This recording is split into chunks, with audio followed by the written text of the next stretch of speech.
those hipsters. I want that. I said don't stop, don't stop, don't stop talking to me.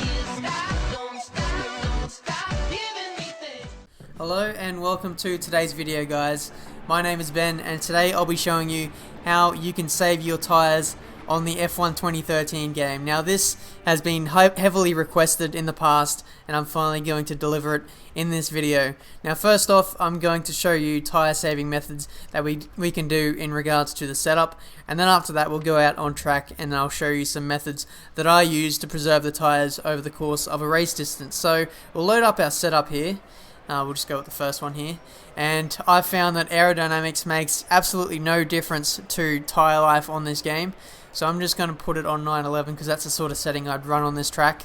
But braking balance, that has no effect on tyre life either, so we'll just move on from here. Now the balance, this has quite a dramatic input on the tyre life of your tyres. So I've found that having all the settings to the left, that makes tyre life a lot better, and I'll tell you why. Because having a high front anti-roll bar, that takes away grip and it makes the car more responsive, and it also affects tyre wear, as it says on the screen. Now the rear anti-roll bar, which I think has a bit more of an effect on tyre wear, especially for the rears, having a higher rear anti-roll bar, that gives you oversteer, and that's going to cook up your tyres very quickly, and it also affects tyre wear, as it says on the screen. So moving it all the way to the left of both settings should look after the tyres in theory, but we're going to test that as we go out on track in a couple of minutes time. Moving on to the suspension, and the ride height doesn't really have an effect on the tyre life on this game, but the spring stiffness, that does. And having the spring stiffness more stiff, as in to the right, that's going to adversely affect the tyre wear, but it's also going to make the car a lot faster. So you've got a bit of a trade-off whether you want tyre wear or whether you want car speed. So it's going to be a bit of a balancing act for you guys. Personally, I like the suspension rather towards the right, just so I can get more car performance out of that. But for the sake of tyre wear, I think I'm going to move it further to the left. Maybe let's go 7.3 or maybe 7.1. Have as low rear springness stiffness as possible. So we're not going to have any rear tyre wear, hopefully, and have the front stiffness just up a little bit so we can still have a little bit of grip and car performance. So we'll see how that goes. But if you really want, good tyre wear, then I'd move that, further to the left a little bit more. But that's just what I'm running with this setup anyway. So gearbox, that's not going to have any effect on tyre life, I don't think. No, it won't. But moving on to the alignment and camber. Camber makes a massive difference on tyre wear. Having it all the way to the left, full negative camber, will be the toughest on tyres, in theory. But on Codemasters games, you never really know.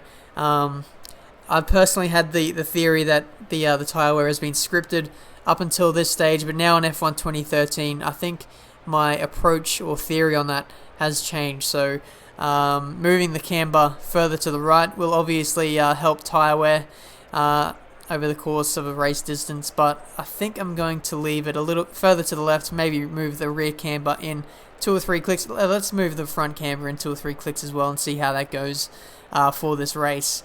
I did a career mode race around here a couple days ago, and I only managed to get 6 laps out of the tyres before they died, and that is the option tyres, of course.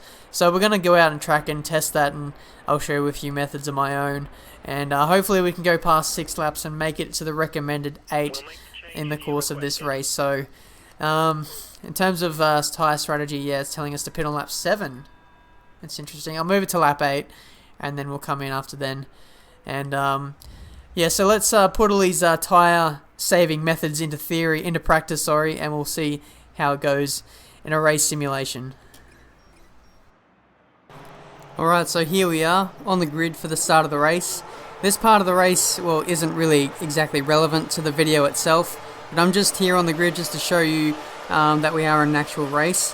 I'm just going through the start here, shifting up into second gear at 60 miles an hour, then using KERS from third gear is the most efficient way to get off the line in my experience so far. I'm not too sure about you guys, whether you use traction control or not, but that's certainly an issue for me on the starts.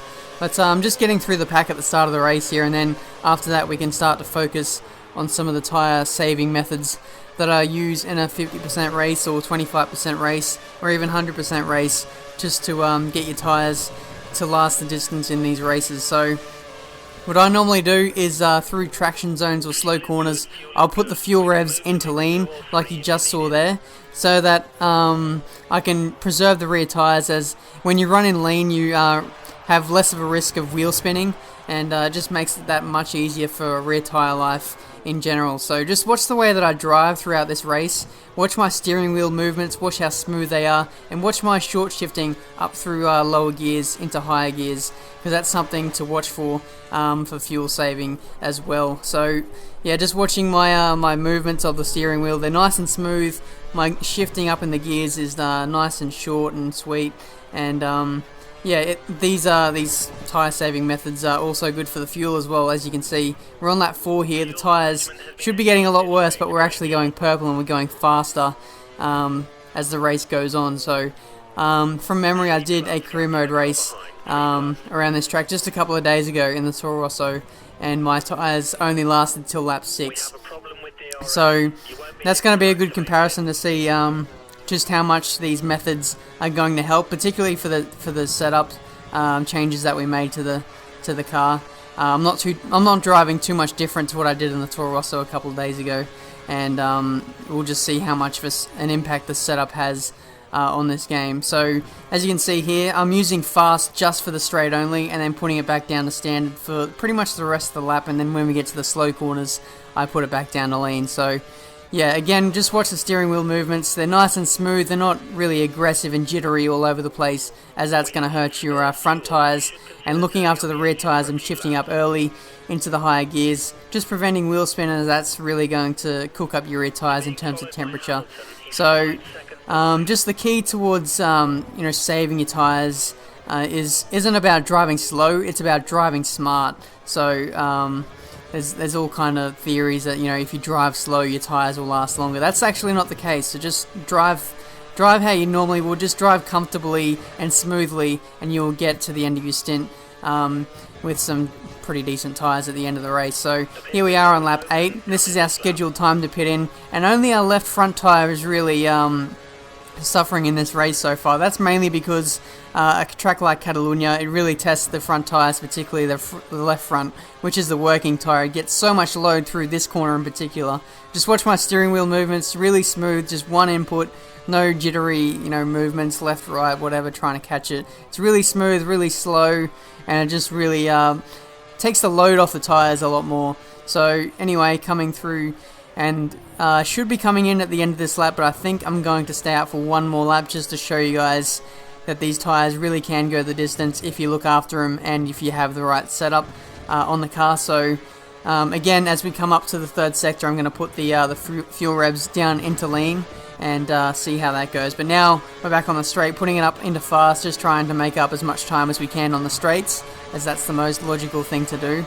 And look at the front left tyre, it's absolutely shot at this stage, but we've managed to take it to lap 9, whereas on my career mode episode, I could only take it to lap 6 and I was sliding all over the place. I might actually bring up some footage now and just show you how shot my tyres were after lap 6 on my Toro Rosso car. So there you go through there, it's very slow as you can see, and now we're back to the Ferrari on lap 9 here. We're just about to come in for our pit stop now. We've done 3 extra laps compared to the Toro Rosso with a qualifying setup. So this just shows how much more competitive you can be with a much better setup. I just felt with this setup I was able to lap much more consistently, and I was able to be much quicker over a race distance. So if you have any questions about this setup, don't hesitate to ask me, and if you have any more suggestions that you could offer me, then that's great too. I'm very much looking forward to what you guys have to say about this, and hopefully it helps you in your quest to be a little bit faster and a little bit more consistent on this game. So until my next video guys, I'll see you guys next time.